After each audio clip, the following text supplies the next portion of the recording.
Hey, you did it. You found it. You found the podcast version of the show. It's Writer Radio. Here are the things you need to know. We stream live Monday through Friday, 10 a.m. to noon Eastern Time at writerradio.com. 2, you can find every episode on YouTube, youtube.com/@writerradio. We're on Spotify, same name, Writer Radio. We are on Twitter or X @BradWriter, BradRiter. We're on Instagram @Writer Radio. There's a group now, Writer Radio Facebook group. Go there, find that, follow that, like it, whatever you have to do. We've got a phone number. You can send texts, leave voicemail, 716-288-5246. Email, bradwriter@gmail.com. You don't need to memorize this. It can all be found at writerradio.com. That's the hub. But those are the places. Thanks for listening. Please tell a friend. Please share. That's how we grow. Glad to have you on board to the podcast version of Writer Radio. Why did he play a Christmas song right before the show started? What was that all about? It's that craziness. It's the most wonderful time of the year. How is it the most wonderful time of the year? Doesn't even make sense. Brad has lost his mind, it seems. Seems he's gone crazy. It's episode 157, and Brad has gone crazy. He's playing Christmas music on September 2nd. Why would he play? It's the most wonderful time of the year on September 2nd. If you guessed that it's football season, you're close. You're right. That contributes to it. That's a part of what's wonderful about this time of year, and specifically this time of day, and specifically this morning. What's wonderful? What's the most wonderful thing about today? Back to school, to prove to Dad that I'm not a fool. I got my lunch packed up, my boots tied tight. I hope I don't get in a fight. Oh, back to school, back to school, back to school. It is the most wonderful time of the year. I woke up, they were gone. Poof, gone. They're gone. I love my kids. I'm very happy to hang out with them. Often. Most of the time. Just not all of the time. All of the time. So we moved to this house in October of 2019 with the thoughts of entering a great school district, and they would go to school, and we would go to work, and everything would be fine. And then something happened in 2020 where instead of us going to work and them going to school, we all just stayed here.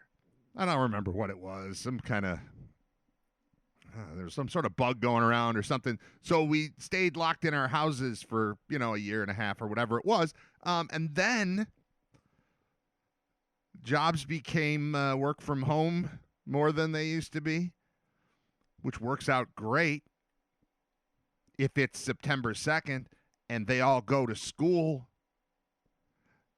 But when you're working and your wife's working and there's no school, the kids are either here with nothing to do, driving us crazy, or we've spent a bunch of money to book them into various camps, whether it's a band camp or a basketball camp or a baseball camp or a general, sports like gym class type of come play dodgeball type of camp, whatever it is.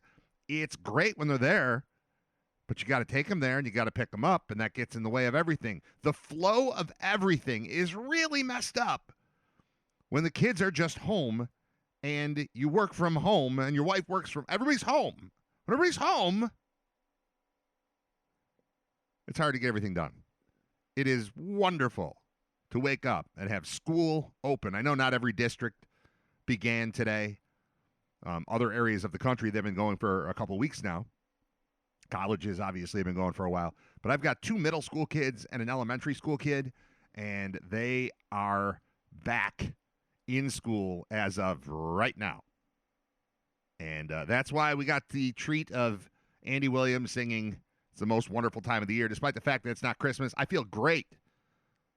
Feel great about it. One other thing I feel great about, and I don't know if you will be able to tell from listening to the show, but I was so frustrated with the way that things sounded when we were in the hotel room on Thursday, that I came back and decided to upgrade a little bit on how things sound down here. And it's just a little thing, but I've had these curtains that have been sitting. I'm in the process of cleaning out the basement and making it more kid-friendly, so it's not just my evil lair down here.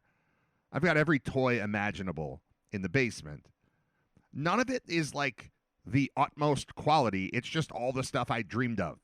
Like, yes, I should be able to watch movies on a 10-foot screen in my home, and I can do that. Yes, I should be able to record or broadcast a show from my home, and I can do that. Yes, I want a record collection. I've got one. I want CDs and DVDs and all this stuff.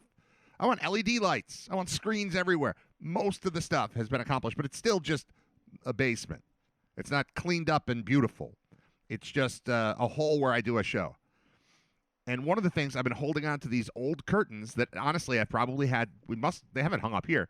They must be from the old house, just left over. It's two of them. They don't even match. But one thing that is helpful for doing a show is to block out sound. And I'm in the basement where the furnace is, which is also the air conditioner.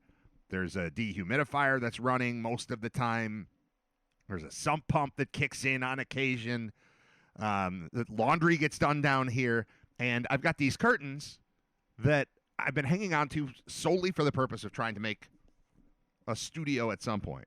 And I decided this morning to hang a couple. So I've got one to my right, which blocks me from where the dehumidifier is running. Because it's not that loud, but I'm going to pull the curtain back. See if you can hear the difference. I'm kind of doing this for you. I'm kind of doing it for me because I want to listen back. But, all right, the curtain is where it belongs. And now when I move it, you probably can't tell the difference at all. But I just moved it.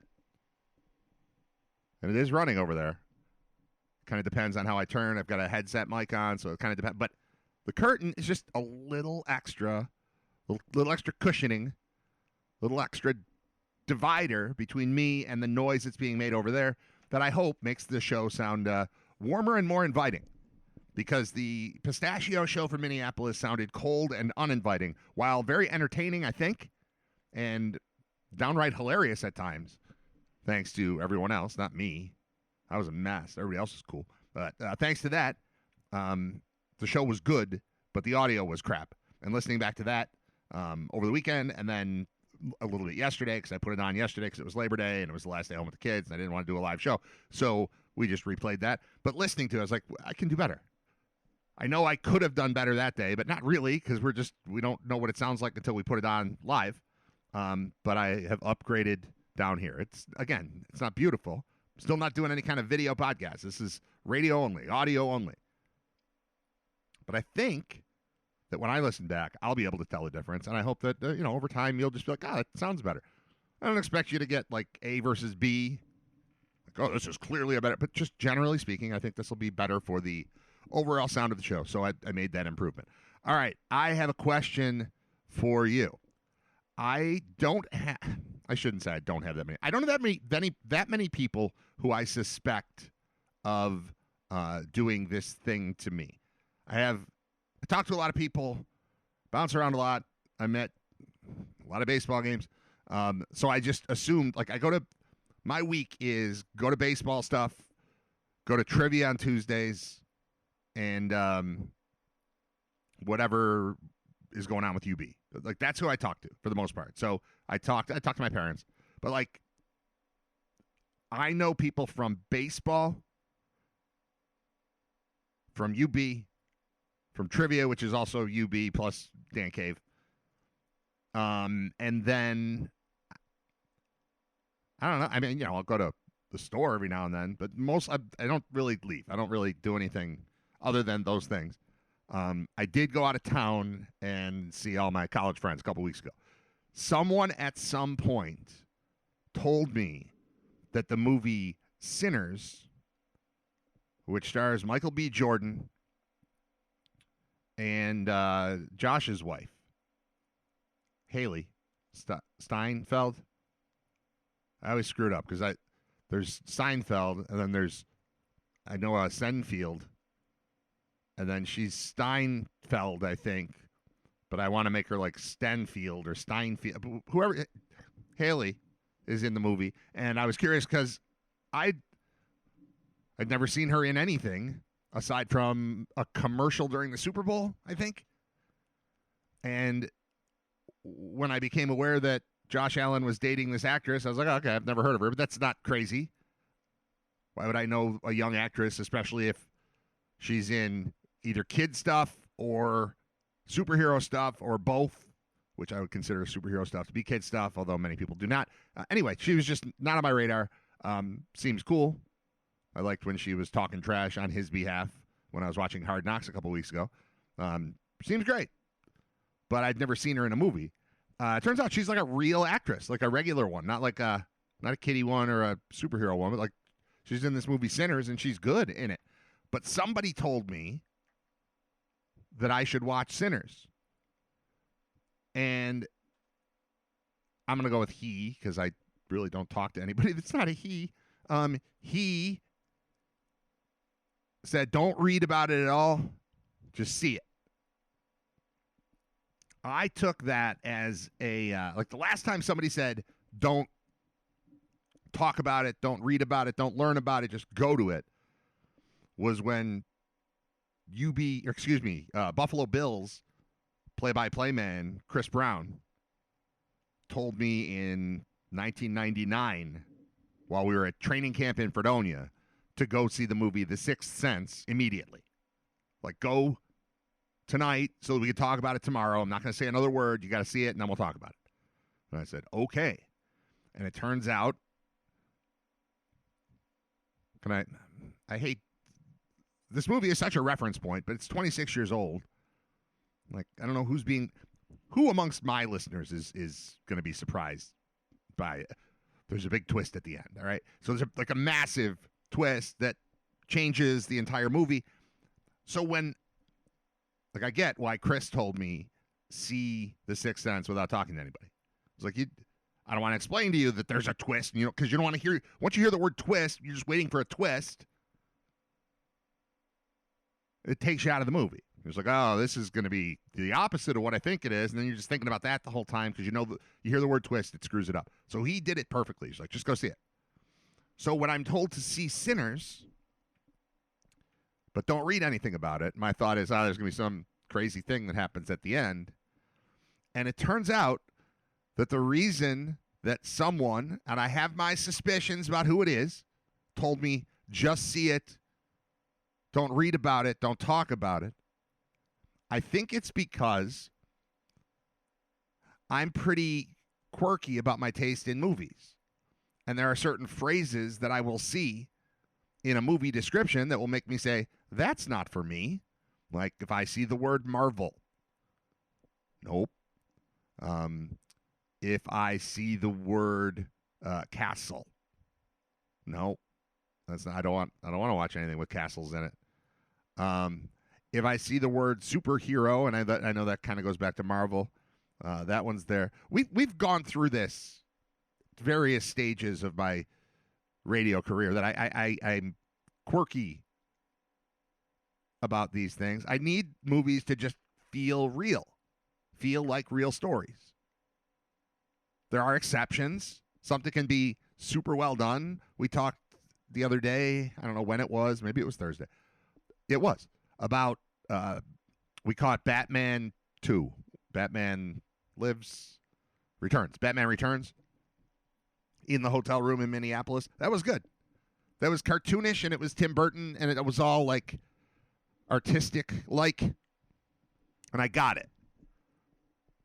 That one worked for me. Like there was, for whatever reason, the aesthetic of that was all right because it felt like a comic book turned into a movie with no pretense of like this is real. Like the Dark Knight thing that people have told me over and over. Oh, I know you don't like superhero movies, but you would love The Dark Knight. I cannot watch The Dark Knight.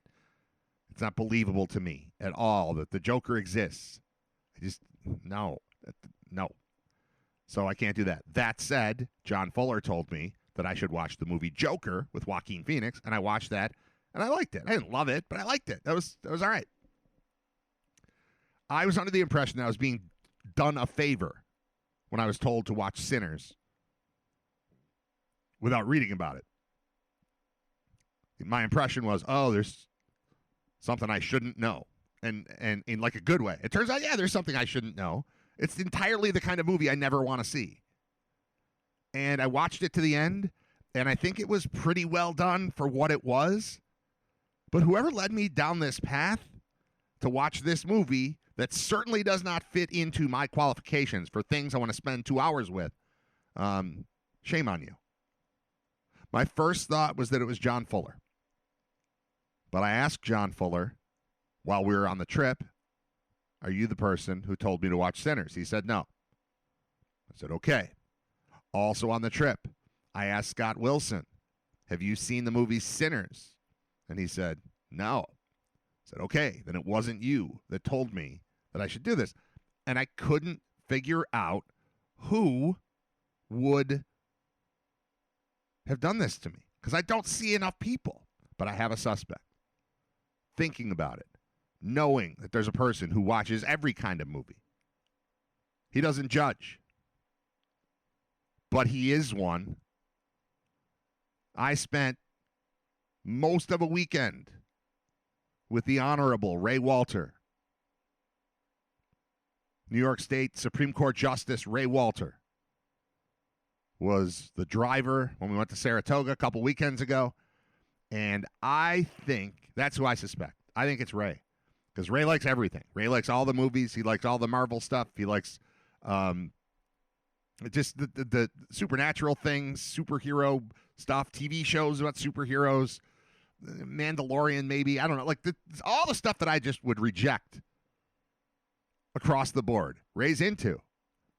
I think it was Ray. I didn't text him to ask him. He listens sometimes. Maybe he'll notice. He writes into the chat sometimes. Maybe he'll notice. Ray, was it you? Ray, are you the person who convinced me, because I trust you, convinced me to watch the movie Sinners without reading about it? I'm not mad. I just want to understand. It took me like a week to watch the movie because like there was stuff I hated early in it, but I was just waiting for Haley to show up.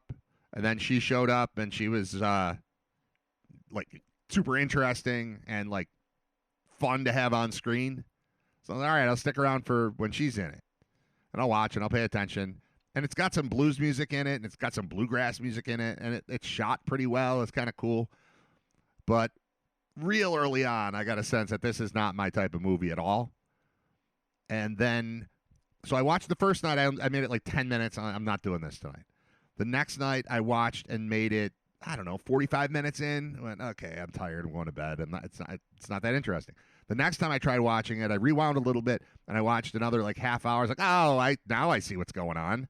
And I hate it, and I'm mad at Ray. But I'm going to finish because I'm an hour in. I might as well watch the second hour. Last night, I completed that movie, and I want to be able to trust my friends who say, just watch it. But if you know my taste in movies, you would not tell me to watch that movie. And people are always trying to flip me. Like, I know you think you don't like Marvel movies, but you should watch Guardians of the Galaxy. It's great. I made it 4 minutes into that with my kids who also are like, this is stupid. I don't think people understand my dislike for movies that are not in any way believable. And I will say once in a while, I'll get caught. I'll be wrong. But I wasn't wrong on this one. I won't say it's exactly what I thought it was, but I was pretty sure I didn't want to see it. And then I was convinced to just see it. And then I just saw it, and that's how I didn't want to spend 2 hours. I did cleanse my palate afterward. Had a very lazy Sunday night. Watched Billy Madison. I watched 2.5 movies last night. Watched Billy Madison with the kids, which is where the back to school thing came from. Back to school, back to school. I say I watched it with the kids. All three wanted to watch it. We started it at 9. One was asleep by 10 after. The other one was probably asleep by 20 after. And then the oldest stayed up and watched the movie. And I asked him if he liked it. And he said, yeah, it was better than Happy Gilmore. I said, all right, cool. Looked up a ranking at ranker.com, and Billy Madison is on ranker.com considered his greatest achievement, which is ridiculous when you watch it again. because it's so stupid, but also funny. And the 13-year-old liked it. The other two fell asleep. I think the 11-year-old has seen it. 8-year-old falls asleep no matter what we put on, so it doesn't matter. It could be the Super Bowl. Bills in the Super Bowl. 11 minutes in, he'll be asleep. It just happens. He can't sit and watch TV. I think it's like a ADHD, attention situation. He likes having the remote. He likes YouTube Shorts. He can't sit through a football game or a movie. But anyway, I cleansed my palate by watching a movie that I didn't even know about until very recently. It's from last year, called Trap. You familiar with the movie Trap? Does anyone? I've never heard anyone talk about it until I know, because I showed The Sixth Sense to my kids a couple weeks ago. And then I started thinking about how much I love that movie and how I don't think I've seen any of M. Night Shyamalan's follow-ups, because I heard it just went in the toilet, and I was like, eh. And again, it's back to that twist thing. Like, that became his MO. If you see his movie, you're waiting for the twist. Well, I don't want to watch a movie waiting for a twist. I want the twist to surprise me. If I know the twist is coming, it's not twisty enough. So I've kind of sat out on his movies, and I ended up doing like a ranker thing with him too. And this one was fairly high. I'd never heard of it. It sounded interesting, and I watched it, and that was great. That was perfect. Was it ridiculous? Yeah, but it was realistic, like grounded in reality. If it's grounded in reality, I can survive it. I can do it. So thumbs up on the movie Trap from last year. Josh Hartnett is the star of that. He was in Pearl Harbor. He has a rugged jawline. I don't know what else he's been in. I've seen him before. He was very popular 20 years ago. I don't know about very popular. He was like a young, hunky stud guy 20 years ago. And he does not play a young or hunky or stud. He's kind of a bad person in this Trap movie. But that one I'll recommend. It's from 2024. It's an M. Night Shyamalan thing. And I thought that was super good. And it cleansed my palate after watching Sinners, which, while interesting and like kind of well shot, and I get how if you're into that sort of thing, you might think that was a really good movie. But it was not for me. And I need people to stop pretending that things that aren't for me are for me, because that was not for me. Fair? All right. Crazy college football stuff to talk about. Scott Wilson will be on just after 11. I texted with him this morning about what to do. We are going to do a full-on UB football podcast every week, and it'll be on the UB channel. So it's on YouTube. It's the UB Bulls Insider feed. You want to follow that, too, because there's one from last week leading into the Minnesota game.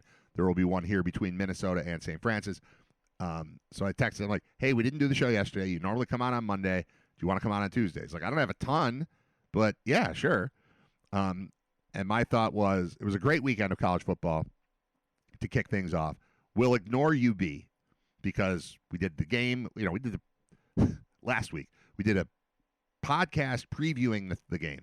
We did a live 2-hour podcast / show the day of the game. We did the pregame show and the game and the postgame show. Then we came home from it, and then we got up and talked about it at 11 o'clock the following morning on the show. Took yesterday off. We're going to do no UB content in our conversation today.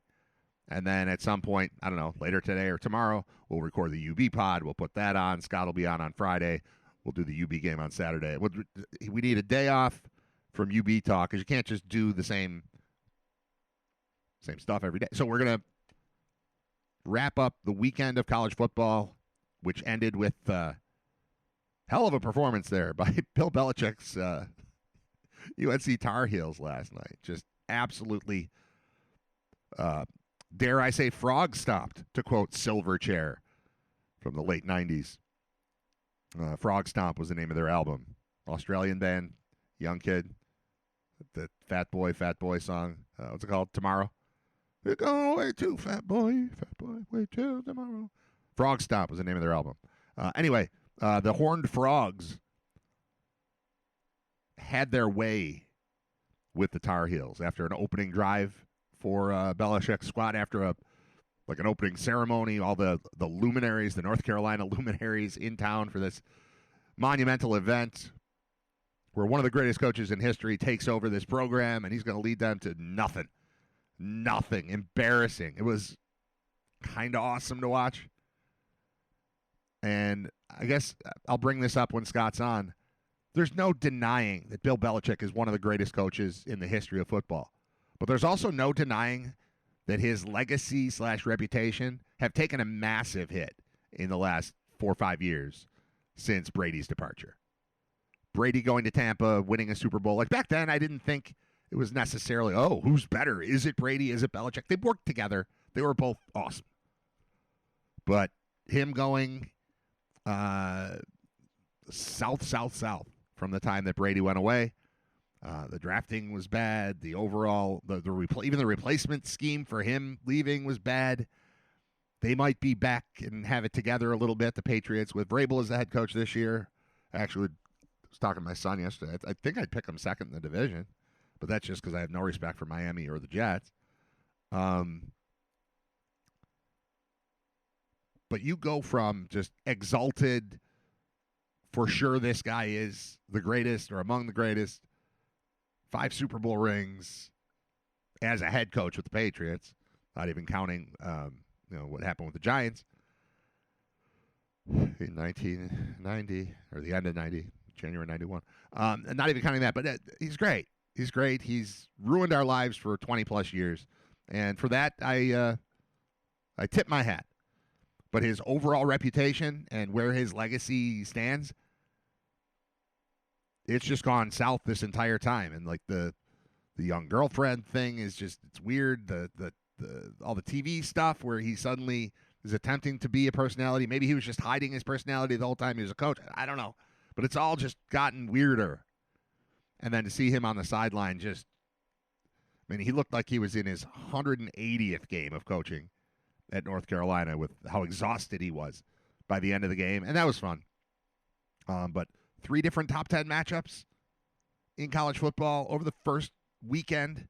It's kind of awesome. Although it kind of makes me question the rankings. Like, who's putting out the preseason rankings?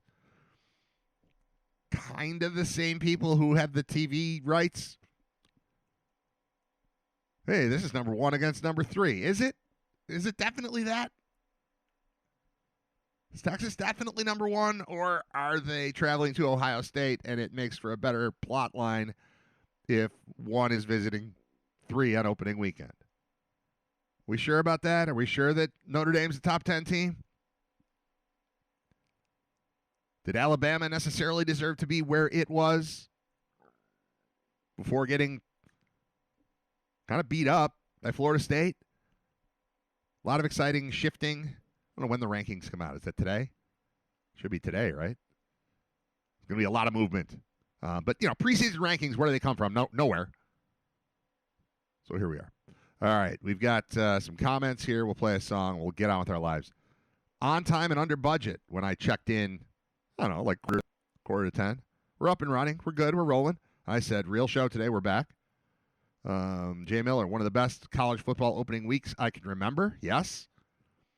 Jay Miller, football season. That was in response to why I was playing Most Wonderful Time of the Year, which had nothing to do with football. I had a little to do with football, but mostly had to do with the fact that I woke up this morning and the children had gotten on one got on a bus. The other 2 just walked to school because we live close enough.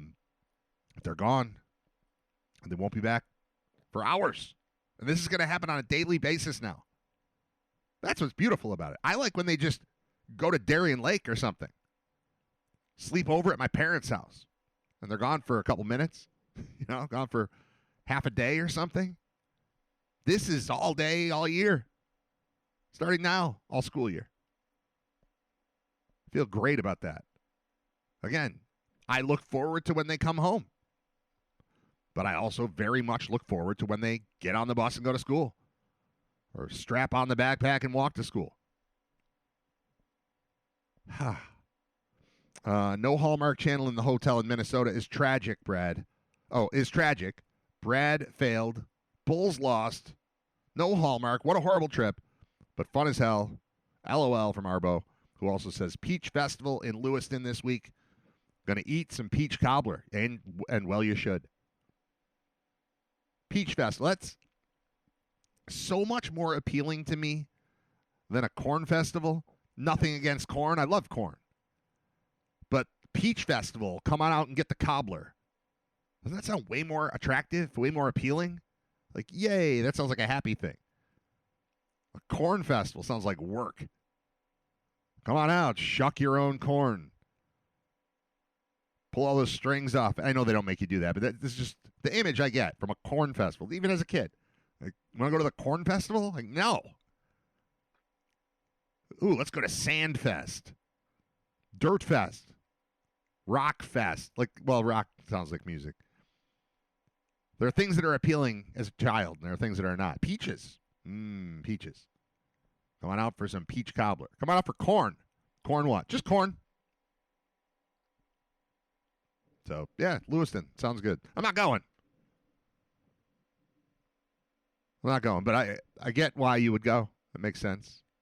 All right, it's Writer Radio. It's episode 157. We're live here on September 2nd, 2025. What is tonight? Tonight is the final episode of Hard Knocks because the NFL season is upon us. Real game in 2 days. Real Bills game in 5 days. Right? 7th is the 2nd, yeah. Full slate of games Sunday. I don't know if we have 1 or 2 Monday night games this week. But we are back. College football in full swing. I loved that there were games on Sunday and Monday. That was a nice touch. Well, and also Thursday and Friday. Saturday goes without saying. And then Sunday and then Monday. Good job, college football, filling the spot. Or good job, TV networks, doing your thing. But nice to just always have a game on.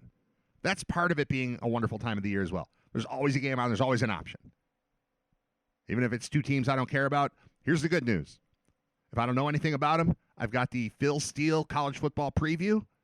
Open it up. Within 5 minutes, I know everything I need to know about that team. Between that and listening to the broadcast, I'll pick up on everything, and I'll just start adding up bits and pieces of information over the course of the year so that I can have a reasonable college football conversation when it comes up.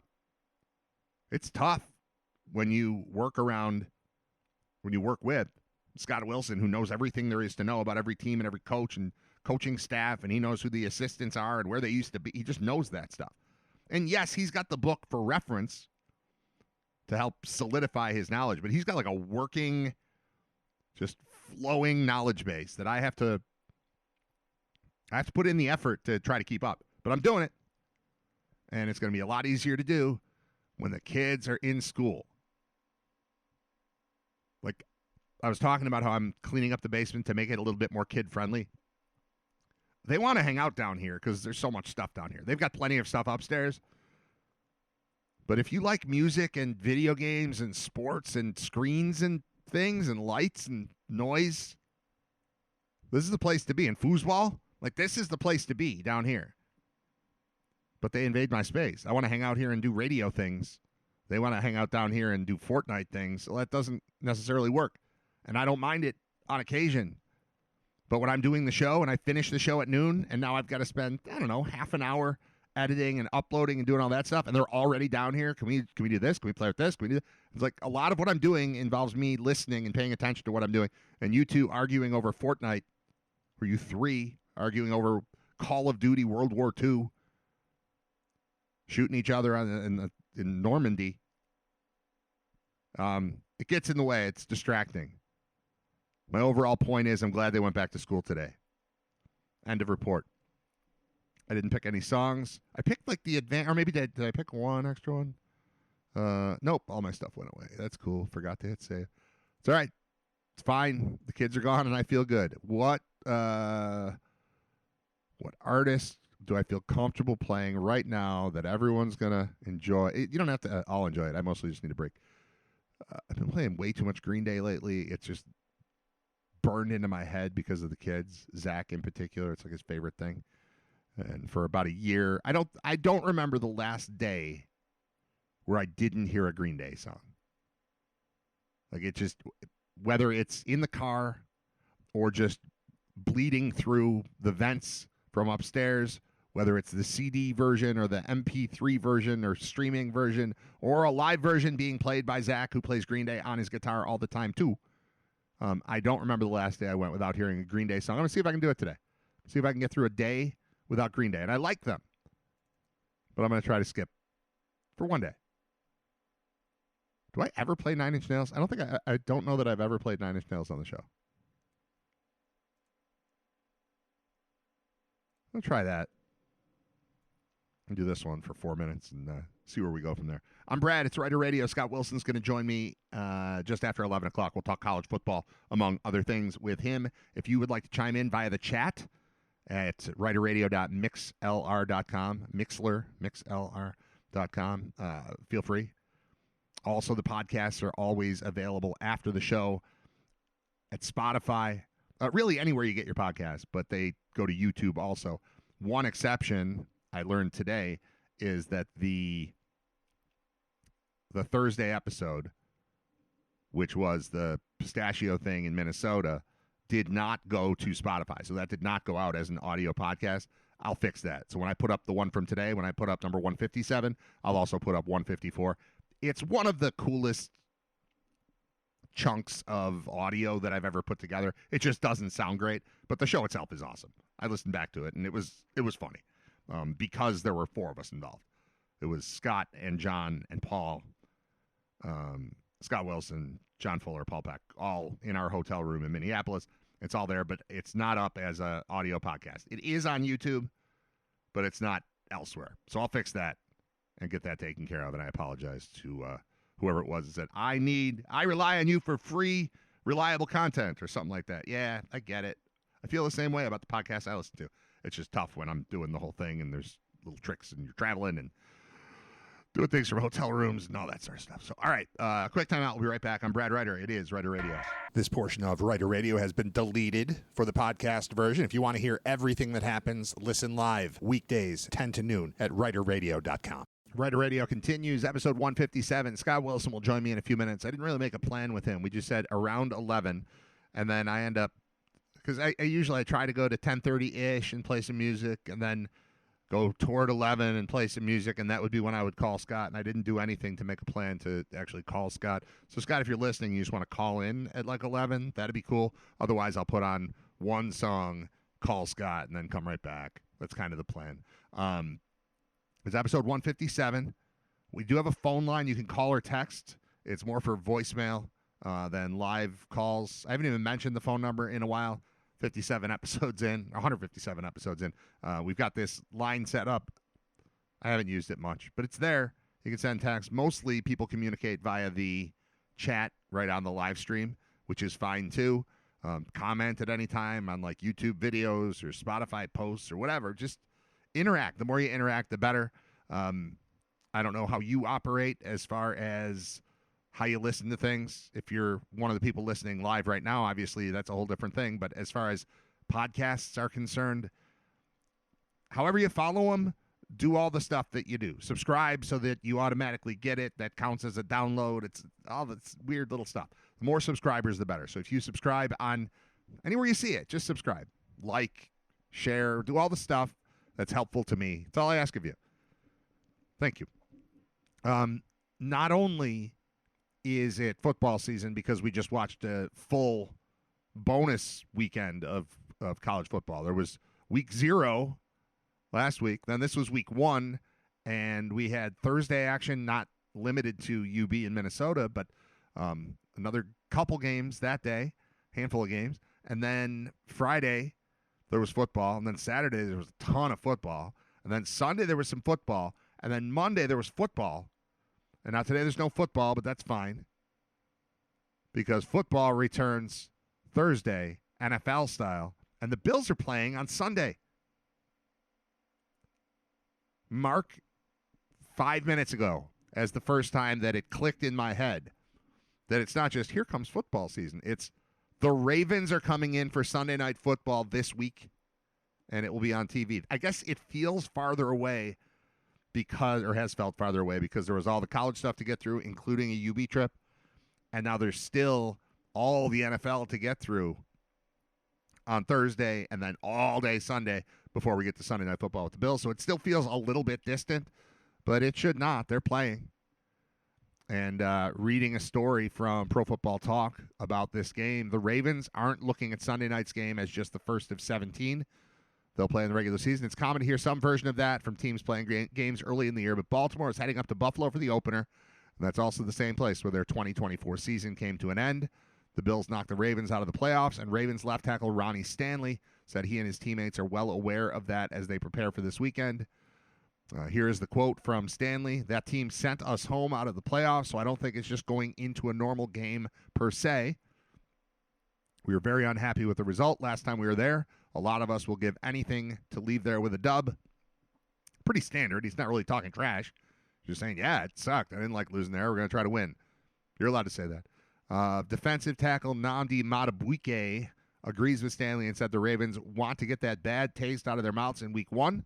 That won't change what happened in January, but it will give them an early leg up in this year's race for the top spot in the AFC.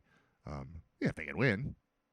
Can they win? I don't know. I haven't even looked at like the point spreads or anything. I assume the Bills are a minor favorite. I'm going to bring that up. NFL lines week 1. I'm going to guess like 2-point favorite probably for the Bills. Something like that. Where are just the lines? Bills -1. I don't know if that's opening line or current line or whatever, but that's the first I've looked at any of this for this year. It's a fairly even matchup. Two good teams playing each other on Sunday Night Football. Of course, I like the Bills because they're at home and they're my favorite team, and I think Josh Allen picks up where he left off. But there are questions on the defensive side of the ball. There are questions with injuries, certainly in the secondary. Not totally sure what's going on there. So we've got time to settle in and find out more details about all that stuff as we get closer to the game. But I haven't gotten into today, right before the show, or not even right before the show, during the show, is when it first occurred to me, like, holy crap, the Bills are playing. It's not just footballs here. It's the Bills who have Super Bowl aspirations are playing this week. I've been tied up in the Hard Knocks thing, and that's been fun. And I feel like I've gotten to know them a little bit better behind the scenes. That's always nice. That happens with whatever team you watch. You know, I got to know the Dave Campo Cowboys at one point. I got to know the Brian Billick Ravens. I got to know the Hugh Jackson Browns. That would be a good fantasy football team name if you like to connect football with music. The Hugh Jackson Browns. It's like first and last on Wheel of Fortune. Makes sense, right?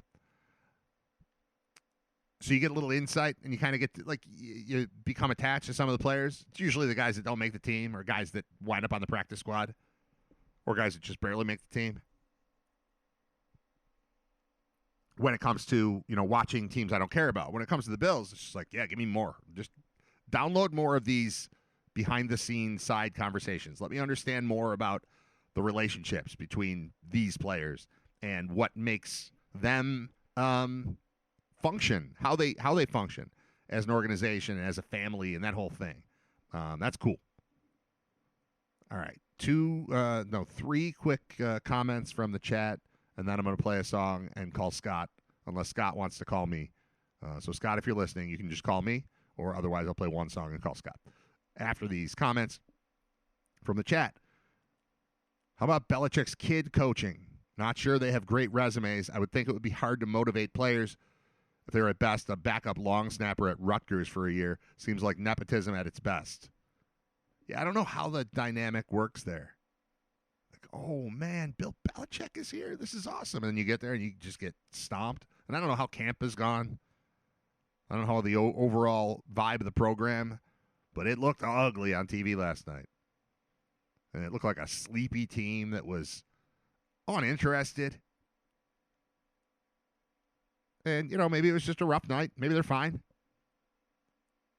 Don't want to overreact after one game, of course. Notice what you notice. Kind of mark it down, bury it in your brain, put it there as like the basis, like the base coat for what the season is going to become. All right, we started there. Does this mean they're a disaster? No, but they were a disaster last night. I didn't even try the press conference. Maybe I'll try to do that after we're done with Scott. Maybe I'll try to find the Belichick press conference because I was very curious. I didn't stick around because I was in movie mode last night. As I mentioned, I watched so much TV. Oh my god, I can't believe how much TV I watched yesterday. But it was Billy Madison with the kids.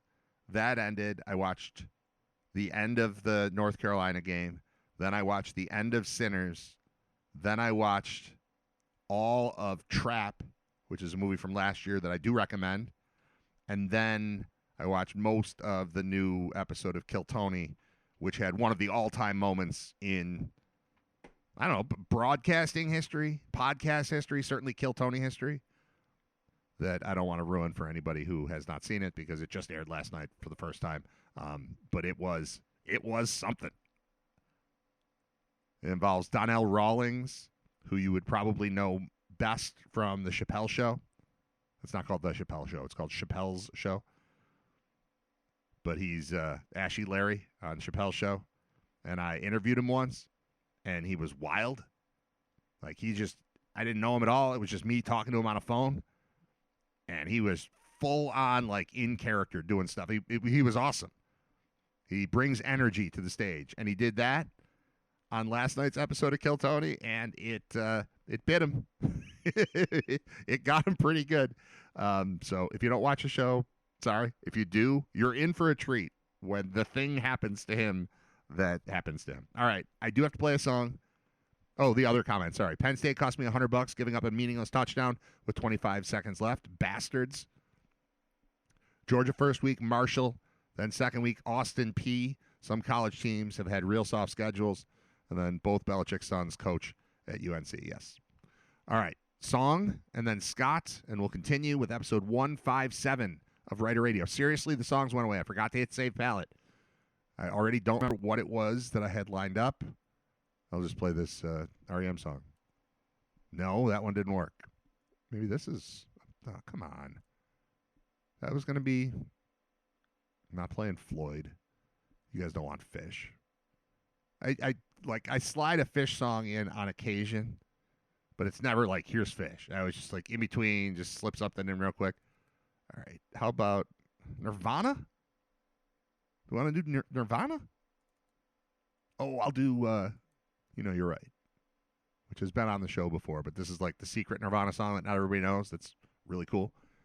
It was not released until their greatest hits album came out well after his death. 2008 is when this came out. I like it. It's one of the ones. So overall, I would say, yeah, I like Nirvana, but I never listened to Nirvana on purpose. Like they serve their purpose for me, and I'm done with them. For the most part, if one of their songs come on, I kind of change it. Like I don't ever need to hear "Come As You Are" again. I never need to hear "Lithium" again. I'll always listen to Heart Shaped Box. I'll always listen to. I'm like 50-50 on "Smells Like Teen Spirit," which I still recognize as like one of the most important songs in my lifetime as far as shaping the direction of rock/popular music. I get it, but I just don't need to hear that song very often. I love this song called You Know You're Right. So I'm going to play that. We'll talk to Scott Wilson right after that. You Know You're Right. By listening to, see, I screwed it up. There's going to be a fun little pun. You Know You're Right by listening to Writer Radio. But then I screwed that up too. I'll be right back with Scott. This portion of Writer Radio has been deleted for the podcast version. If you want to hear everything that happens, listen live weekdays 10 to noon at writerradio.com. Let's check in with Writer Radio's senior football correspondent, Scott Wilson. It's got to feel good to be the football correspondent when it's actually football season as opposed to, like May, when we're just kind of hanging out and calling you that, and then we got to add extra titles to you. This is real. You watch more football than anybody I know. I watch a lot. You watch way more, and it makes sense to bring you on and talk. Like we've done a lot of UB content in the last week or so, and we will continue to do that over the course of the entire season, hopefully right through a trip to Detroit and a trip to a bowl game. But for now, let's talk about the stuff we saw on television, starting with last night. That didn't go super well in North Carolina in Belichick's debut. A lot of fanfare and a lot of crap. Right. It's different. College football is a totally different beast. The same way you talk about Urban Meyer making the leap up to the Jacksonville Jags. What an adjustment that is, dealing with 26 to 32-year-olds as opposed to 18 to 22-year-olds, and having the control over things. It's the same going the other way. It's hard with time restrictions to put in intricate NFL level defenses at the start of a season with a bunch of guys that you don't know. In the NFL, it's their job. You know, they should be doing that 8 hours a day. Well, that's not the case in college football. There are limitations as far as how much time players can spend with coaches, how much practice time they have, what type of practices they have. I mean, there's rules about that. And I know that there are in the NFL, but they are vastly different rules. So, you know, everybody just expected that Bill Belichick was going to run up and have some type of brilliant answer like Super Bowl 25. And listen, man, in college football, this is the team. There's no roster moves that can be made right now. He can't drop a guy. He can't release somebody and then sign somebody else. These are the guys that he's got. This is the squad. So I would think that there's going to be an adjustment period in that. And it's also interesting that all of the other guys that he brought in are all NFL guys as well. So I know that his son had a year last year at Washington, which, by the way, the defense at Washington last year, not that great.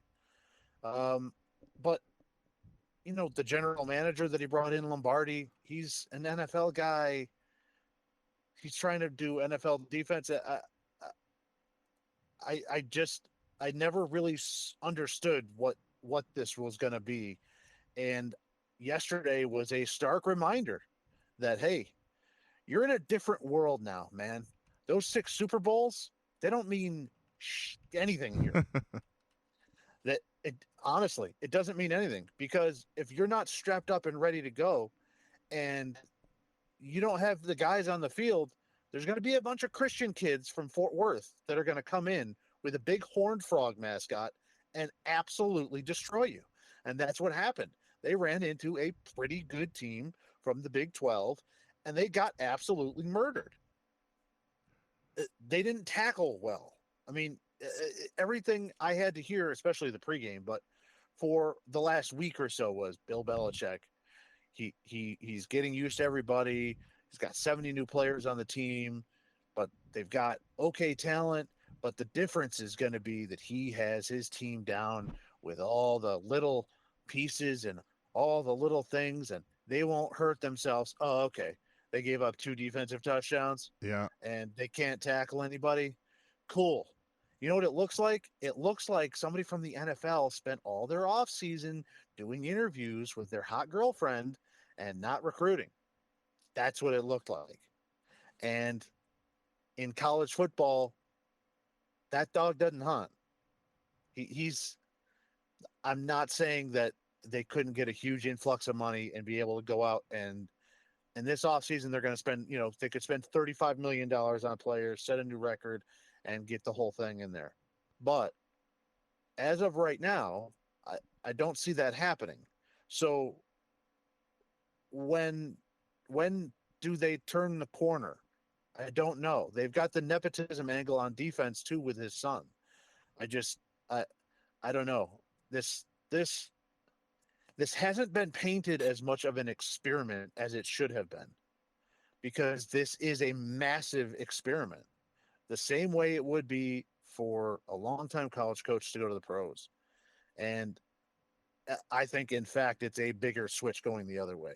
At this point, it is. I mean, you look at the way that coaches have moved away from being a head, whether it's move away from being a head coach and just become a coordinator in college to focus on the football part of it. As the NIL thing has been going on, as the transfer portal has been going on the last several years, the landscape of the sport has gotten so weird and different that people who've been in it for 25 years, like, you know what, I'm going to go into broadcasting, or I'm going to lower myself and become a coordinator, or I'm going to try the NFL instead. I'm going to not be a head coach of a big-time college football program. I'm going to go be a coordinator in the NFL and just do the football part of the job because that's what I'm equipped to do. Belichick has always been about football, football, football. At least that's the perception he's given with the Patriots. But it's not that anymore. And man, it's tough. It's tough to see the way out. He wasn't able to keep a good relationship with Tom Brady, who won 6 Super Bowls with him and went to 9. Like Tom Brady didn't finish his career in New England. And the main reason for that is, listen, I won 6 Super Bowls. I'm a little tired of getting called out in the meeting. I'm 42. The problem isn't me. Like, I get that you got to do it once in a while, but, essentially it came down to, I'm done being treated at this point like I'm, one of 53. Guy. Yeah, one of right. 53. Do your job. I am the one of the 53 at this point in my 40s. He couldn't keep that relationship. And college football is relationships, especially with this generation of players. It's about that. If I know that money comes in, and that's a big factor, but all things being equal, relationships matter at this level. And there's so much to being a college football head coach that has absolutely nothing to do with football, unlike in the NFL, that it's an odd mix personality-wise, age-wise, and I think that his real only attraction is, I can prepare you for the NFL. That would be the main thing. But can you? Because if you're out here trying to do this stuff, am I going to get drafted in the NFL if we're getting run over by TCU? Probably not. Probably not. They got the all-time greatest women's soccer player in Mia Hamm. They've got the best defensive player ever in LT there. They've got the best basketball player of all time in Michael Jordan there. They've got one of the best basketball coaches in Roy Williams out to the game. They brought everybody back. Everybody was there. And everybody was happy 3 minutes in. And then they never smiled again. They just got stomped out. It was great to see. I know. It was great to see because not only of Bill Belichick, but because as a college football fan, it very often gets painted that the real guys are playing on Sunday. Yeah, that Saturday's a step down. Saturday is a step down. Well, guess what, dude? If you don't have it all together, you're going to get stomped out by other mediocre teams. That's just the way it is. And to see him get humbled at this level immediately was a beautiful thing to see, with all the nonsense that comes with him. It's fun also to think about, and to bring it back to Buffalo real quick, all the things that we've liked about Pete Lembo since he got here are the opposite of Belichick. Belichick comes in with reputation and hardware from a different sport, kind of. I mean, it's the same sport, but you know what I'm saying. From a different thing. It's like a different world. He comes in, he's look at me. I have done this, therefore I can do this with you. Pete comes in, like, who's this guy? He coached at Ball State, coached at Elon. He's a special teams coordinator. He walks in, and 5 minutes later, you're like, oh, I get why they hired him. I like him. I want to hang out with him. And it works with the players. It works with the alumni. It works with the community. It works with the college football coaches in the area. It works with everything with him. And then you'd see Belichick, and it's like, well, that's the opposite. And I'm not saying Pete Lembo's a better college football coach than Belichick, or he's a better football coach than Belichick, but he's more equipped to do what he's doing than the biggest name in football coaching right now is equipped to do what he has to do. It seems, at least. It's one game, but like you said, you're not changing the roster. We talk all the time about coaches who come in a little bit late and how it kind of screws you up, and you got to kind of wait a year. Like, he's in that spot. He's late. He's Bill Belichick, but he still has all the same problems that every coach in America has, and I don't know. I don't know that he's equipped to deal with it, and I feel a little bit bad that I'm just laughing along with everyone else, but it's fun to turn on the TV and see that dude unhappy. And I had an article open about, like, Schadenfreude. It's like Bill Belichick's humiliating college football debut brings only Schadenfreude or sadness. And I'm on the Schadenfreude side. because I enjoy it. I enjoy seeing him sad, and I'm gonna when we're done, I'm gonna play his press conference because it's 7 minutes long, and I wanted to see it last night, and I didn't stick around for it, but we're gonna put that into the show because I'm gonna gloat a little bit that this guy who stepped on our faces for 20 years as head coach of the Patriots had a bad night in his debut in college football. Moving on from him, lots of other interesting stuff. Multiple top 10 matchups to get things started. It was a really good slate of games for the opening weekend of college football. What stood out to you? Well, first of all, I think LSU is probably the top team in the country. Their problem has never been offense, it's been defense. And if what we saw Saturday night holds true, it looks like they've got a little bit of defense going on. And along with that, they've got probably the best quarterback in the nation in Nussmeier. So that makes them a real legit threat. On the other side of all these games, I think it stands out to me that in the 12-team era, the teams that took those losses in Clemson, in Notre Dame, they're and Texas. We'll get to Bama in a second. Leave them out of it. All Texas. Those teams now, 5 years ago, this would be a devastating loss because you're looking at 4 teams. Right. Yeah, 12, you're pretty good. 12, I still think you lose to another top 10 team in the first week, you're going to be fine, which is entertaining. It encourages teams to still do it, to go out and schedule those types of games, which is entertaining for fans. But I think that also, Notre Dame losing by a field goal, Clemson having the ball at about the 20-yard line, 30-yard line, going in to try and tie the game at the end. It's a 7-point game between Ohio State and Texas. Those are all close games. Like, those were all good games, contested games. Yep. It's not like somebody got blown out there. However, now we're going to get to Alabama. Yeah. Alabama, on the other hand, that game really was not close. If you watched it, Florida State handled their business outside of the first drive. Bama's got themselves a big problem. Now, Florida State is just really, really good, and they're better than we thought. That's a possibility. I'm not sure. I still probably think they're an 8 or 9 win team, which after a 2-win season is good. That's a good improvement. But it was shocking to see. That's not what it's supposed to look like. That's not what that game's supposed to look like if you're the Crimson Tide. No, and it is wonderful to welcome Alabama fans to the rest of the world. Welcome to life as another team in college football, not the team. We're glad to have you. They got physically dominated on both sides of the ball, which is shocking. They didn't look like they had Ryan Williams, who got knocked out in the game, but didn't look like they had anything crazy going wide receiver talent-wise, stretching the field. The running game was okay. With their head coach, Kalen DeBoer, the one thing he's always done is offense.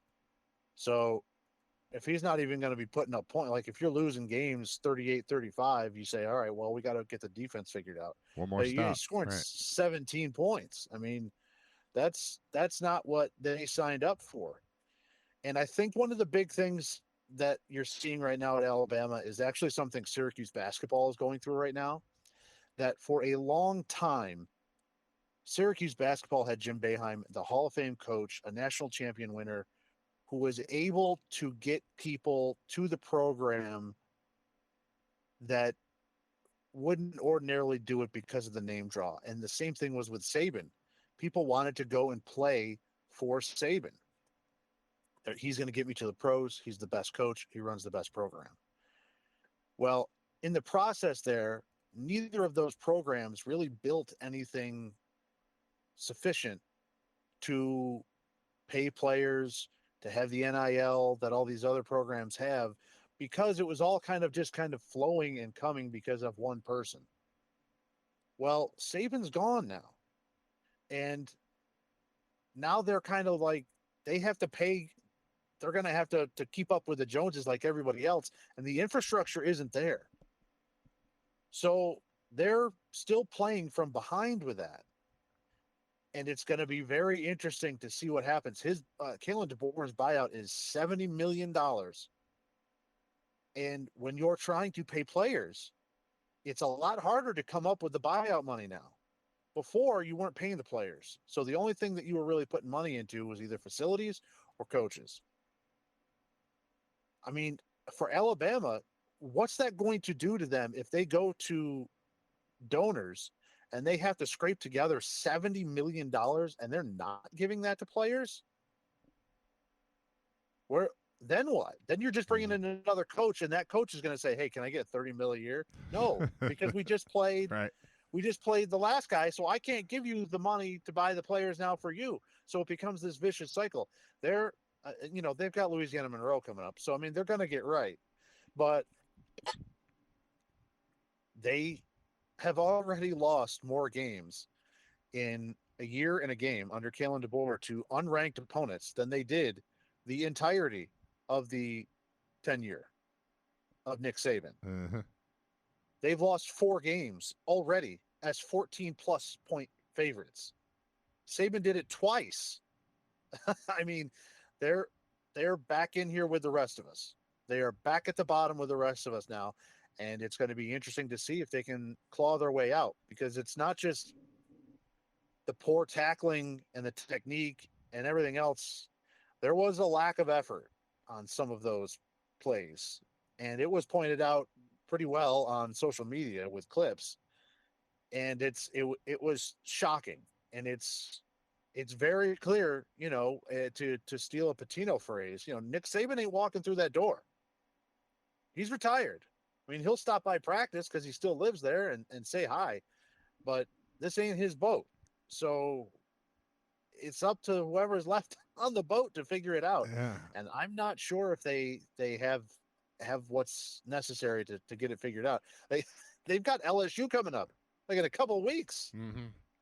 That they got a lot of work to do to get ready for something like that. I will make a quick connection to where you started this. Another parallel between Bama football and Syracuse basketball is once you take Boeheim away, once you take Saban away, now you're trying to recruit someone to come play in snowy Syracuse or in the middle of Alabama. Like geographically, kids don't grow up dreaming of moving to Alabama to play football. You're obviously going to have your base in and around there of kids who only know Alabama. They only know the Tide. But, if Auburn's up and they're down, you're going to lose some of that too. People dream of going to USC. People dream of going to Miami. People dream of going to North Carolina. Like these are geographically and, reputation-wise, these are the types of places people dream of going. You take Boeheim out of Syracuse, I don't want to play in that dome and walk to class in the snow. I just don't want to. So if you don't have that extra edge, it makes it all the more difficult. And I don't know. I think recruiting to Tuscaloosa is not the same if you don't have the superpower of having a guy who's considered the greatest coach in football at the time. So they've got that to deal with as well. All right. Is there anything else that we need to hit on here? Oh, I have there's a request. It says from Arbo in the chat. It says, we need a Scott Wilson guarantee win pick once a week against the spread in college football. That seems like something you might want to do on Fridays. Take TCU. Take TCU over North Carolina. Just already? Oh. What's the line? Right. Yeah, I'll have to. Fridays. I'll have to look it up. Make it a Friday thing. And also, Bob Gaughan is on every week. He did Stone Cold Locks for years on the radio. I'm sure he would love to do that. So we can mix in some picks here. We used to do picks. We used to do picks on college. We don't need to do like a ton of picks, but you coming in every Friday with a pick, if you're interested, that's the offer is on the table. The people want it. You're a man of the people. I am a man of the people. We can try and rustle something up. It's especially juicy early season here because a lot of times Vegas hasn't caught up with who some of the good group of 5 teams are as opposed to some of the bad group of 5 teams. So if you're plugged in, you can try and navigate through that. If you took the Bulls last week, you're happy, right? Right. Wasn't it 14 and a half ended up being 13? It was in that neighborhood. Yeah. I don't know where the number wound up. I remember seeing it like 16 and a half at one point. I think it dropped, but they covered. Yeah. Yeah. And, if I'm going to end the football thing here, we talked a lot about the conference and how there's four big teams at the top. It's UB, it's Toledo, it's Miami, In and Ohio. it's the Ohio Bobcats. And I think that it's very interesting that all four of those teams ended up taking one score games into the fourth quarter against Power Five opponents in Kentucky, Rutgers, Wisconsin, and Minnesota.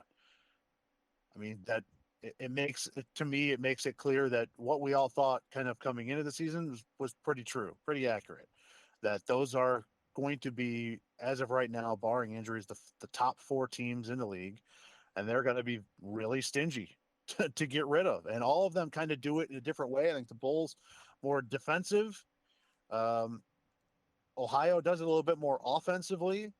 Miami tries to do it defensively, and Toledo tries to do it on offense. So I mean, they're not all the same, trying to do it the same way. It's going to be a very entertaining season, especially the fact that the Bulls don't have to face Toledo, and Miami and Ohio are both in UB Stadium to end up the season. And outside of UConn, from here on out, I think the Bulls will probably be favored in all of their games. That's pretty cool. There's a reasonable chance that what we're talking about is bowl game locked up and just gunning for Detroit with 2 home games left against those 2 former MAC East teams in Miami and Ohio to close out the season. So That's the goal. Yeah. I feel Yep. great, man. I feel better. I felt great leaving Minnesota. I feel better about the team after watching the game back on television. I also now understand why universally, like usually I've got some people saying that they liked what the Bulls did and some people saying they didn't. When we get back from a game through casual conversation, just people I run into, or texts or emails, phone calls, whatever it is. This is universal approval on that loss at Minnesota, and it's because watching it, the broadcasters were impressed. Tim Brando, Devin Gardner, I thought did a really good job on the game. Brando's excellent. And it felt like a big time football game watching the broadcast back on Fox or Fox Sports 1, whatever it was. But the production was good, and they treated the Bulls like a real thing. And I think that led viewers to go, oh, I should pay attention to this team. So shout out to the Fox crew that I think did a real nice job of highlighting what is right about this Bulls program and kind of putting that into people's heads. Not everyone in Western New York follows the Bulls the way that we do, and it's nice that Brando and Gardner both recognized the strengths of this team and pushed it forward. They were impressed. Them talking about it in a positive way, I think, led to people talking to me about it in a positive way, in addition to what you can just see with your eyes. But I think a lot of goodwill was brought on there by their performance and the way it was covered in the broadcast. Yeah. I think that Minnesota defense is for real. It's going to keep them in a lot of games, and PJ Fleck's a good coach who's able to get his crew ready for big games. Usually, they haven't necessarily won them all the time, but they're usually in those big games. And I wouldn't be surprised at all if Minnesota gets one of those big games this year because of their defense. Those guys were for real, and for the Bulls to finally get it on track. And they had the ball with a chance to take the lead with 10 minutes to go in the game, which is the exact position that you always want to be in those situations. So, yeah. And, I did see clips, and Brando's awesome, and I mentioned it on Friday. Very unusual for a national broadcaster like that to come into our booth and speak to us, but I think that helped him a lot because when you talk to the local radio guys, they are the most plugged in.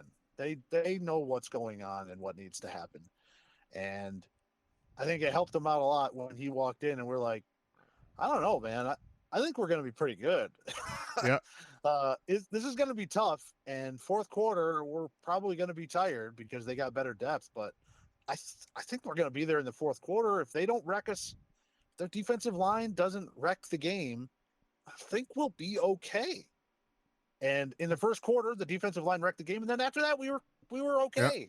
So, which is super encouraging too, from a coaching standpoint, that they're able to come up with a solution. Yeah. They had. The whole D line was good, but a couple real studs there in Eastern and who was the right on Smith. Yeah.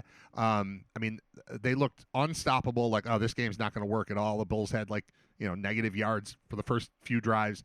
And then they put one together that was okay, and then from there on out, they're like, "Oh, we could do this." And it was. I think it was a perfect start to the season. Yeah, obviously you want to win the game, but they did all the things we wanted to see them do. I like the adversity that they faced, and they're able to fight through it and make it work. It looked for a while like the D-line was going to ruin the entire thing, but once they got their feet under them and Roberson's a competitor, they got it going. I had a text at some point from somebody watching on TV that just said, Victor Snow is pissed, and I had no idea what he was talking about until I saw the game on TV and him just on the sideline, just livid. But then once he started getting the ball and getting involved, then everything was A-okay. So I don't know. I took a lot out of the broadcast. The other thing too, I hate when I do this. I watched the entire PJ Fleck press conference, which I know you did too, and I like him now. Like I'm kind of going to root for that team. This happens every year when, the Bulls go in and do fairly well against a big-time team. I'm like, all right, they're kind of my friends this year. I know them a little bit better. I will watch Minnesota, and after watching Fleck and his comments about, obviously, the tragedy in Minneapolis, but then also about the Bulls and what a good team they are and how he expects them to, I don't know if he said win the MAC or compete for the MAC, whatever it was. Just a lot of good things being said there, and I came away liking PJ Fleck for the first time in my life.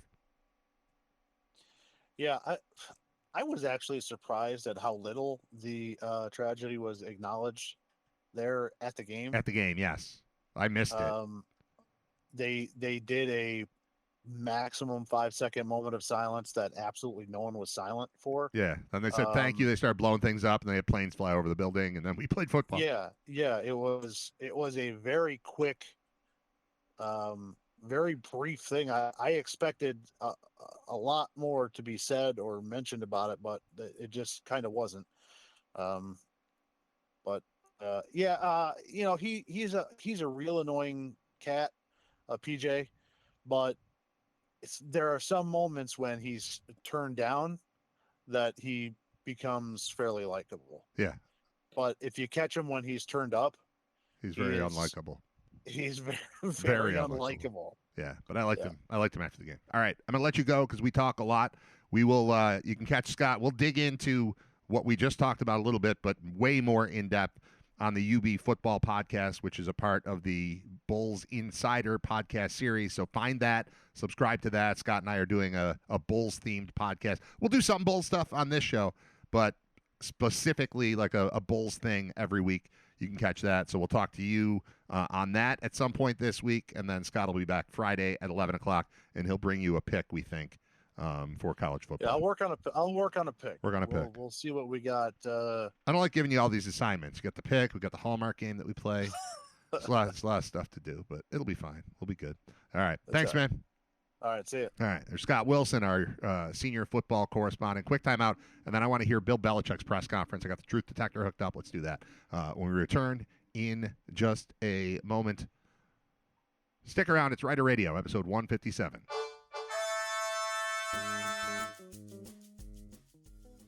I also love that song. That song is called That Song by Big Rack. It's Canadian. Before that, we heard Meadow from STP minus Wyland. They got better. I saw STP, Stone Temple Pilots, live back in their heyday, and it was not a great show. And then I saw them with the new singer, whose name I can't think of, Jeff something, and they were awesome. And that's a song off of their album from, I don't know, 6 years ago, 7 years ago, something like that, called Meadow. Super cool. All right. It's Rider Radio. It's episode 157. We're almost done already. That was quick. I want to hear Bill Belichick's press conference. It was a thing when the Bills would beat the Patriots, after years and years of losing to them. I always wanted to hear him mumble through a press conference after a loss, and watching that same dude, despite the fact that he's wearing Carolina blue. Well, he's wearing gray in the sweatshirt with the sleeves cut off. Which, by the way, my son has now a sweatshirt he received as a gift, and it's got the sleeves cut off. It's clearly a Belichick-inspired design, but with Bill stuff on it. And I'm not going to tell him he can't wear it. I'm not going to tell whoever gave it to him to take it back. But what are we doing? We took the frumpiest possible look from a league that prides itself on cool, right? Prides itself on new merchandise at every turn. We've got, the military stuff that comes out every year, redesigns of this and that, and rivalry uniforms, and make sure we can sell everything. The worst look to come out of all of it in the past, since Zubaz, which are still, I own a pair, I like them, I get, but they're ugly. They're dumb looking. You're dressing like a clown to go to a football game, and that's fine. You're showing support and striped pants. Okay. I own them. I love them. I don't wear them all the time, but I get it. I get that part. It's like a costume. But as far as cool NFL sideline gear, I have UB stuff that you don't have. You can't buy because I get like team-issued UB stuff, and it's awesome. If I walk into the grocery store and I see someone else, I can tell who's a part of the athletic department. I can tell who is a student that roots for the team and went to the bookstore and bought a sweatshirt, and somebody who's on the wrestling team. Even if it doesn't say wrestling, you can just tell. There's a cool vibe to the sideline gear, team-issued stuff. And the NFL has done a great job of putting out awesome-looking stuff that's way too expensive, so you can't get it all, but you want to, but you can't spend $130 every time you want a sweatshirt. So, but they've created like a need for that, a desire to look like what I want to dress like the coach on the sideline. I want that hat. I want the cap that Thurman Thomas wore during the first, I think, episode of Hard Knocks. It's like a baby blue, Carolina blue almost, with the Bills logo on the front. I want that hat. I've been looking for it, not like digging deep, but every time I walk past a display of Bill stuff, I'm looking for that hat. If they have it, I want it. I've got enough Bill stuff. I've got a regular like blue and red Bills hat. I wear a lot of baseball hats. I've got a black one that I've had for a couple of years, but this baby blue one, I want it because I saw Thurman wearing it. I don't know that you can buy it in stores. You might have to be Thurman Thomas and know people at New Era. Like, here, Thurman, wear this for me. Now, what's the point of making it if you don't then make it available for people to buy? I'm not sure. I haven't looked. I haven't dug deep. I'm just saying when I'm at the store and I see it. Anyway, the point is they now sell that terrible cut-off sweatshirt look, and my son has one. And it's fine. He's a clown. He likes to dress like a clown sometimes anyway. But Nate is now occasionally walking around in a cut-off thing, and it's Belichick-inspired. And I don't know how that got past whoever handles Bills merchandise. Like, oh, here's a Bills. It's from the Belichick collection. Like, why are we doing that? All right. Anyway, I like when he's sad, so I would like to hear what he had to say following a beatdown against TCU last night. What was the final score? Let me get to the final score. It was bad, but I turned it off without like writing it down. UNC TCU final. 48-14 was the final score. It was 7-0 Tar Heels right away. And then it was 7 points for TCU, then 13 in the second quarter, then 21 in the third, then 7 in the fourth. UNC scored one touchdown in the third quarter, but 48-14 the final. An unhappy Bill Belichick is my favorite kind of Bill Belichick. Let's hear what he has to say. And I've got this machine that detects truth and lies sometimes. See if it works. Competitively, but then just couldn't sustain it. So start over. And, we played competitively, but then just couldn't sustain it. So obviously we have a lot of work to do. We need to do a better job all the way around, coaching, playing, all three phases of the game. Just wasn't up to what it needs to be, and I know we're a lot better than that. So we'll need to work on those things and show it on Saturday and a quick turnaround. But give TCU credit; they came in and did a good job. And, they were clearly the better team tonight. They deserved to win, and they did it decisively. Right here. Coach Andrew Jones, Tar Heel 24/7. When things started to go bad quickly after you guys went up 7-0, What was the sense of, was there a sense of helplessness that you couldn't stop it? And what was maybe the key sequence that you thought got your team sort of off rails? Yeah, there were multiple things. Anytime you give up 2 turnovers or touchdowns offensively, that's not good. We gave up several long plays on defense. Where they gained a lot of yards on one play. So just too many of those. There wasn't any one thing. It was a combination of multiple things. Too many 3-and-outs, too many long plays on defense, and then 2 turnovers. Well, we had 3 turnovers, 2 turnovers, touchdowns. You can't overcome that. Josh Brand with USPS. Given the short week now, how much teaching can you do from this video ahead of Saturday? Yeah, well, we'll use the time best we can to, like I said, correct the mistakes from tonight and move on, and then get ready for Charlotte. So they've got a couple extra days here, and they came off a disappointing game themselves, so we're both a little bit in the same boat here. But yeah, we got a lot of work to do, and we'll get at it. Back to Mill. Hey, Coach, Chris Asher, Tori was on this side. You guys had a lot of missed tackles tonight. How much of that has to do with the limited amount of time you had prepared for this game when it comes to tackling? Yeah, you said it. We got to do a better job of tackling. There's no doubt about that. And so we're just gonna have to work harder on it, tackle better. There's no secret to it. There's no pill you can take. You just got to, have to tackle better fundamentally and get more guys around the ball, so we're not, so many tackles in space. Back left. Yeah, Jeremiah Holloway with Inside Carolina. You alluded to it a little bit, but after that first drive, it was kind of a struggle offensively to get points on the board.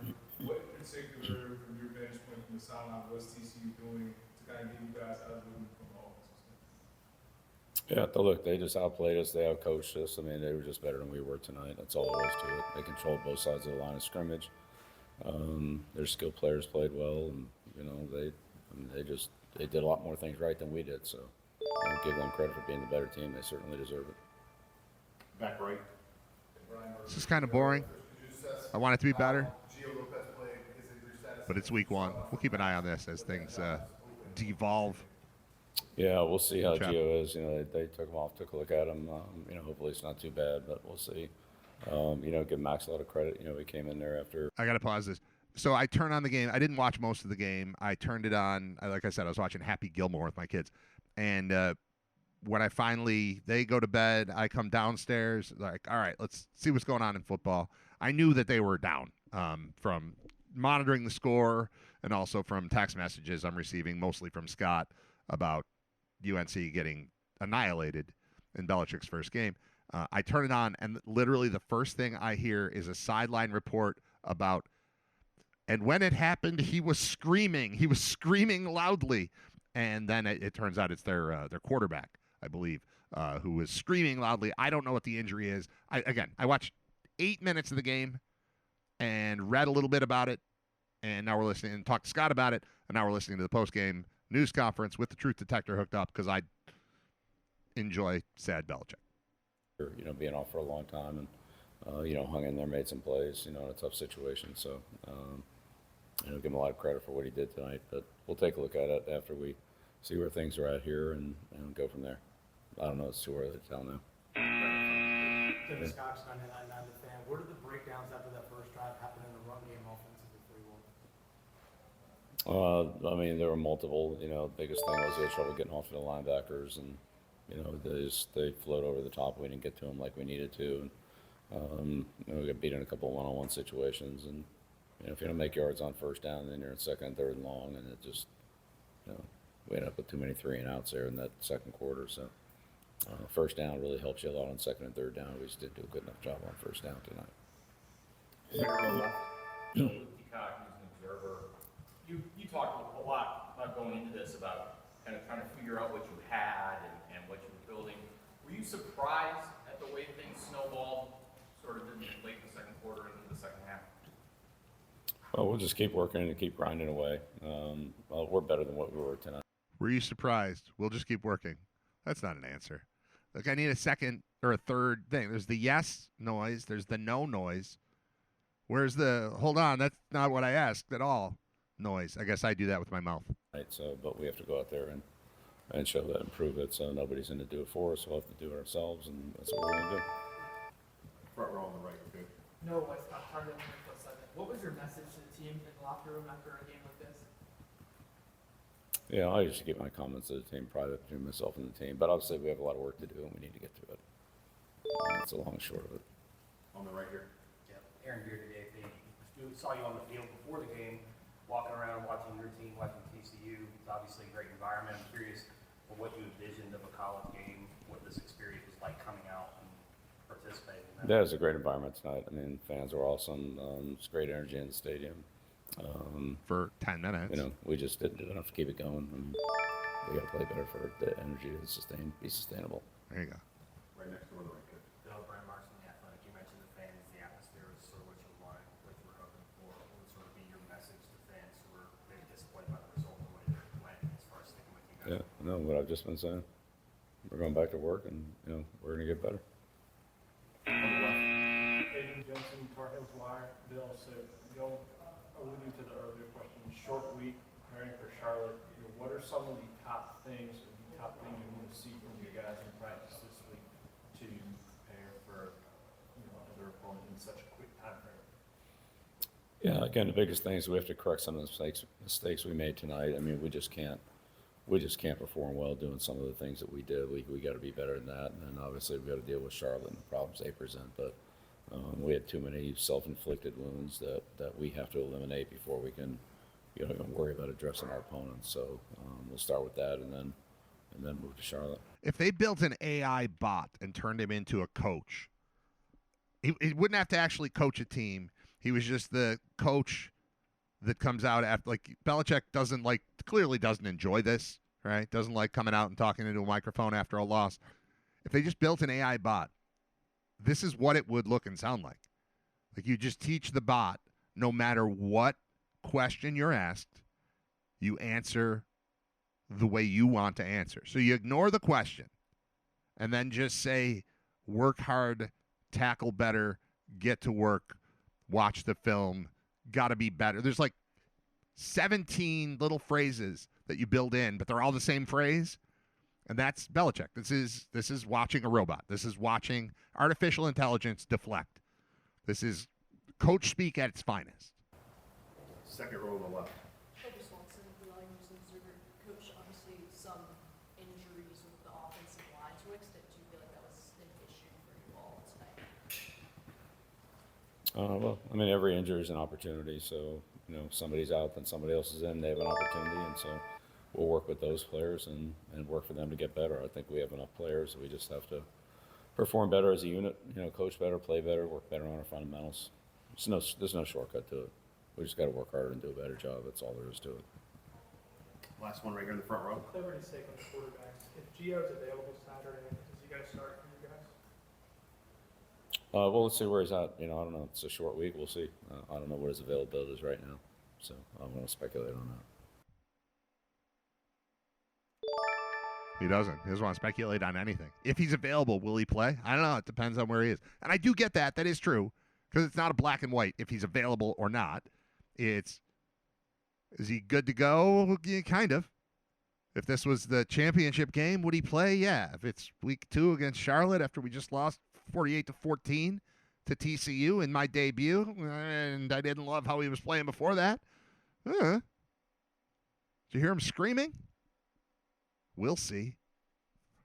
All right, there's Bill Belichick following his team's beatdown in his debut as the head coach of the UNC Tar Heels. And that'll do it for the show. Listening to Belichick, somebody writes in, it sounds like when I send my 11-year-old daughter to her room and she comes out an hour later with what she did wrong, she just plays dumb. Yeah, he's not playing dumb. He's just not answering any questions. Hey, Coach.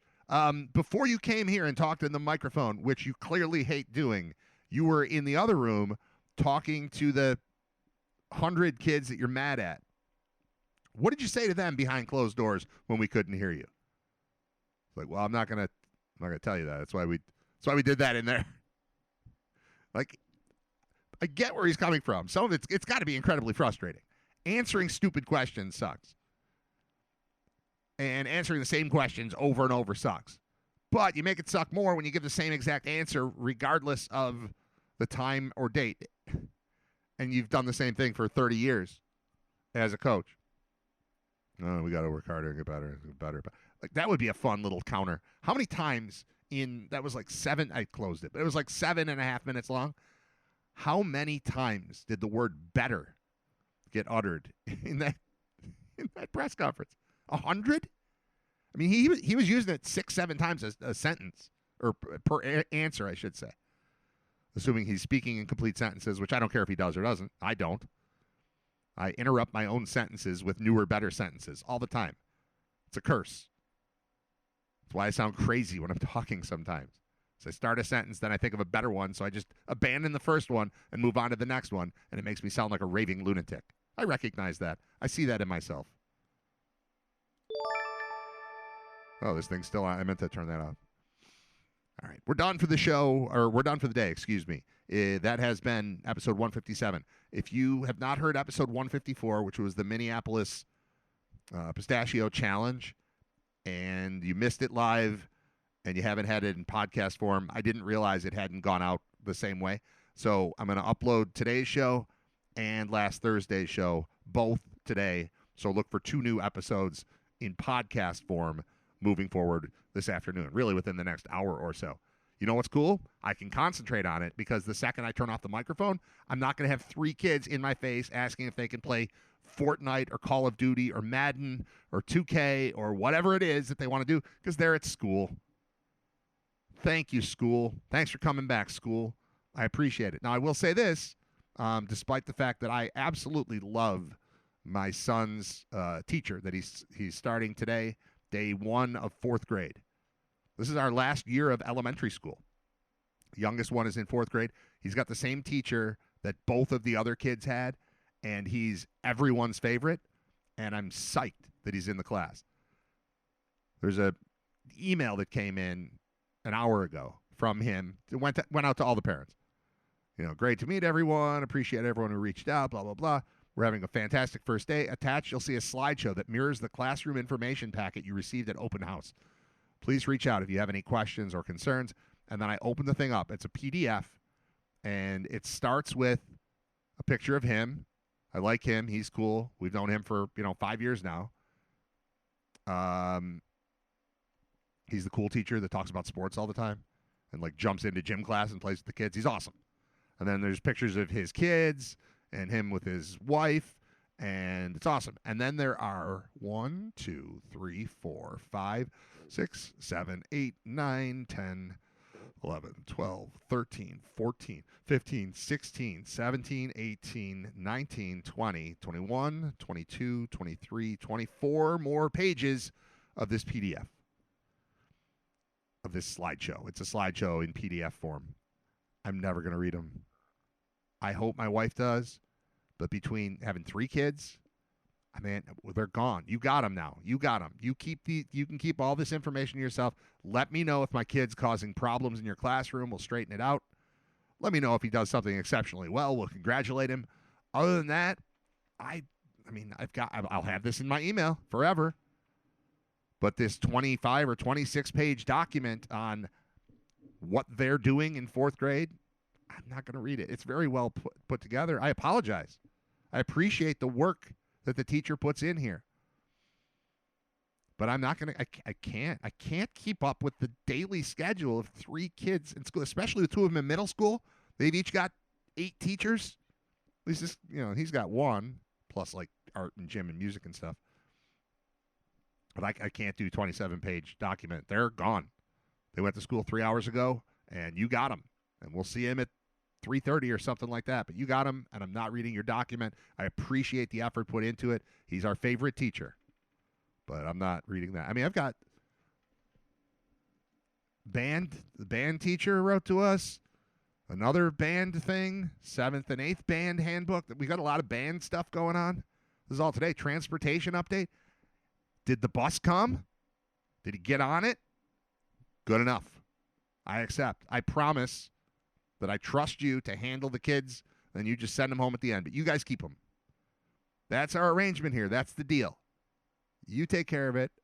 Not going to read 26 pages of information on what's going on in 4th grade. While I appreciate it, I'm apologetically stating that I will not read through that. It's the most wonderful time of the year because they're with you now. You guys hang on to them. I'll take them back this afternoon. Thank you for listening to episode 157 of Writer Radio, available in podcast form shortly. Quick song or two, then we'll wrap it up. Thanks for listening to Writer Radio. What are you doing for lunch? I don't know. I have a turkey sandwich. We're gonna go around the corner. I think you should come with us. This is a great place. I don't know. Okay. We brought you a shirt. You get out of here? Will you get out of here? Will you? Now, will you go to lunch? Go to lunch. Will you go to lunch?